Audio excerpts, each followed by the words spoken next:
Hey there beautiful friends, welcome back my channel again. In this video, I am explain how to set different notification sound per apps on Samsung Galaxy phone. You can follow this updated method guide to easily set different notification sound per apps. First, open settings. Once you are in settings, scroll down, go to notification.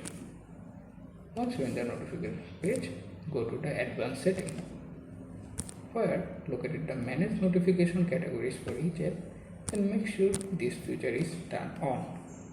After that, open the app notification page and wait to show up the app notification. After the page is open any app.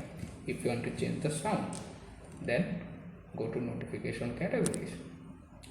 Here, choose the option if you want to change the sound, such as incoming messages. Open it, go to the sound tab, where choose the one if you like and automatically set it. Thanks for watching. Please subscribe.